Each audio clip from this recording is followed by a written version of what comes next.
Cet atelier est un atelier de partage des résultats d'un plan de surveillance sur la contamination des plats cuisinés et des jus locaux par deux bactéries que nous considérons comme problématiques, à savoir Escherichia coli et Salmonelle.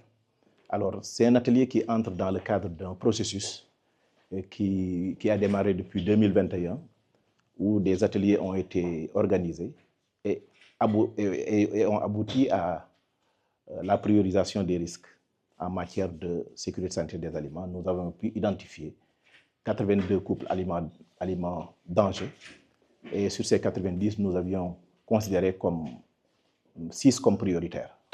Voilà, et donc l'activité qui fait l'objet de cet atelier entre dans ce cadre-là. Donc c'est un travail qui a été réalisé en collaboration entre deux autorités compétentes, le Service national de l'hygiène, qui a compétence en matière d'alimentation de rue, mais également le laboratoire national d'analyse et de contrôle qui dépend du ministère du Commerce, qui a effectué les analyses. Donc la partie campagne de prélèvement a été réalisée par le SNH et la partie analyse a été réalisée par le laboratoire national d'analyse et de contrôle. Alors ces résultats donc, font l'objet de l'atelier de ce matin avec les présentations que vous avez vues, qui ont montré que on a enregistré en réalité une contamination, des résultats assez hétérogènes en fonction des régions, parce que l'étude avait ciblé 3 régions, 3 villes pilotes, Dakar, Thiès et Kaolack. Donc, et les résultats ont montré qu'il y avait des problèmes dans certains sites, au niveau de certains sites. Pour Dakar, sur 65 échantillons qui ont été prélevés, un seul cas de non-conformité a été réalisé. Pour Thiès, sur 22 échantillons qui ont été prélevés, 12 cas de non-conformité ont été notés.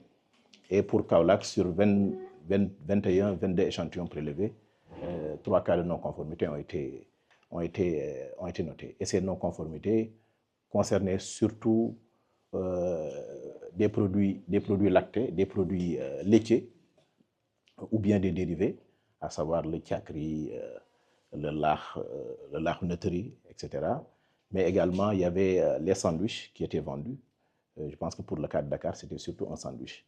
Donc, c'est des plats en général qui sont consommés froids. Et donc, pour ce qui est des germes responsables de ces contaminations, c'était surtout E. coli. Mais E. coli n'est pas, peut être pathogène dans certains cas, mais c'est surtout un indicateur de contamination fécale, donc qui montre un tout petit peu l'importance de manipuler l'aliment dans des conditions idoines. Alors, les recommandations qui ont été formulées, c'est d'abord parce que le plan de surveillance que nous présentons a été fait sur une durée courte, donc sur une période de temps d'1 à 2 semaines. Donc, nous avons pensé que ça ne donne pas une idée suffisamment représentative, qu'il fallait évidemment prolonger, étendre non seulement le travail au niveau national, mais également l'étendre sur une certaine durée. Ça va nous permettre d'avoir une meilleure visibilité par rapport à la contamination des aliments de la restauration de rue. Mais également, c'est de renforcer évidemment la collaboration sectorielle entre les